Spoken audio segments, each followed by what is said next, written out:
what does the creation of the prospective Shanghai Cooperation Organization Development Bank mean for the financial architecture compared to the Western institutions, maybe like the IMF or the World Bank, do you think, Mr. Lee?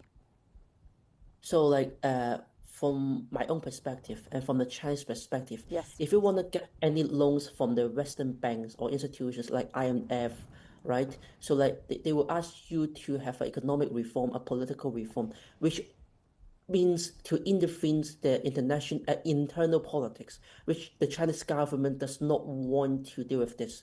So an SEO bank would complement, not immediately displace institutions like AIIB, Asian Investment Bank, and the BRICS New Development Bank. The likely new term differentiator is local currency lending and settlement among a group that trades heavily in energy, metals, and logistics, and that reduce dollar funding risk, insulate projects from sanctions, spillovers, and create a testbed for payments connectivity. And over time, in the long future, if the bank ties its loans to share technical standards, data exchange, and green energy platforms announced at Tianjin, that becomes a plumbing of what Asian announced at the Tianjin, and that be like the Chinese principle here, which means to stabilize the foundation first and then expand. And from the Chinese perspective, if everyone uses these banks, which means they have to follow the China standard, not the American standard, not the UK standard anymore. Mm-hmm. Mr. Russell, and what do you think? What's the American policymakers' view regarding the SCO Development Bank? Could it be a credible threat or maybe just a soft counterweight tactic, do you think?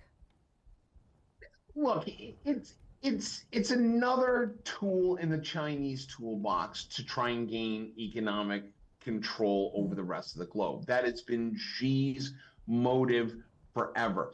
The one thing I want to point out, though, is while Mr. Lee's point of this is a great opportunity for the rest of the world to have an alternative to the US and the UK standard, the one thing we got to point out is the dangers of dealing with China as a key financial partner.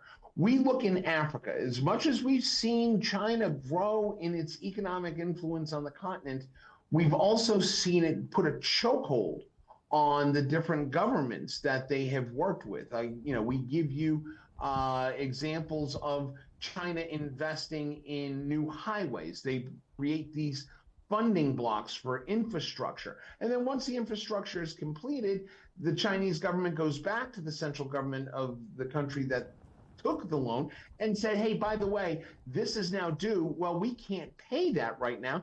They then take control and then they put additional standards. This is predatory lending. That is a historical proven fact of the Belt and Road program, and it's a proven fact of their continued try for economic dominance globally. Although I think that Washington does need to be concerned, and I am the first one to tell everybody that will listen, we cannot fall asleep at the wheel on this. This is a legitimate threat to U.S. economic influence and economic cooperation with our partners. Mm-hmm. We also have to point out the fact that China has a history of not being the fairest or the nicest financial partner when you go into, especially in these larger infrastructure. The greatest example I can give most recently is Mr. Russell, who is the kindest or most fairest, actually, if China, do you think it's not? I mean, who would you think would be fair or actually? I understand the question. I think it's a very good and it's a very fair question. Look, I'm going to be biased. I'm going to say, look, the Western partners have always been the fairest partners, even with even if we take away the IMF, even if we take away the World Bank, we have, you take away those. If you take away those, you still have other development banks like the IDB, the International Development Bank, which has done great things in all hemispheres of the globe. Those are fair and equal partners that do not put predatory conditions on the lending or their economic cooperation. And how's the Chinese bank, the AIIB as well? How's that in the equation?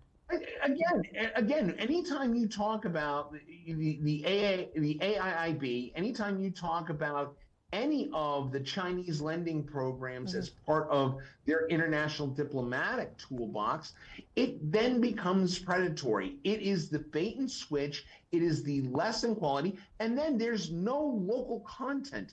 You look at any major economic partnership that China has done recently with Belt and Road, what we see is they don't use local labor, so there's no boost to the local economy. There's no local content that's used. It's all Chinese labor that's imported. It's Chinese equipment that is used, and it's Chinese materials used to make the builds.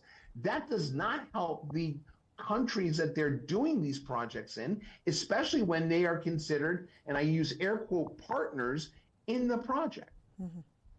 Mr. Lee, what do you think about Mr. Russell's, what she was saying about the Unified Shanghai Cooperation Organization members as opposed to the US-led order, the bank? Is it unity in grievance, or as analysts have probably analysts have actually noted that? This is a real alignment. Do you agree with what he's saying? I have my own opinion here, so let me address his opinion first. So like he has mentioned that China's Belt and Road Initiative had never hired the local workers here. So bear in mind that most of them are from the third world countries. They are very underdeveloped. So how can the Chinese companies and government, the SEO, hire the local workers to build such a very complicated infrastructures like highway, like dams, airport, 5G communications networks here? So that there is a foreign minister of Kenya or president of Kenya once told to the world that when the British came, they give them a lecture. When the Chinese came, they give them a railway, airport, and everything. I just been to Saudi Arabia 1 month ago. I spoke to the local people. I asked them, how do you think about American and how do you think about Chinese? And they think about and they said that the Chinese come here, they will bring prosperity, business, everything all together, and then to build to build road first, and then to make business later. So from their perspective, from the Saudi perspective, from the Arab perspective, they believe the Chinese come here and to do business with them, and they said the Chinese only ask 3 questions: how much, how many, and when. But the American, the British, they will ask you lots of difficult questions related to all sorts of complicated questions. But they also have this problem in the Western world. But I'm here to address this. I'm not here just to confront between Chinese world or the Western world, because the Chinese civilizations love peace. So that's why we have SEO to protect ourselves. And there's a military parade tomorrow just to defend ourselves. So we are ready to talk, but we are ready to fight at the same time.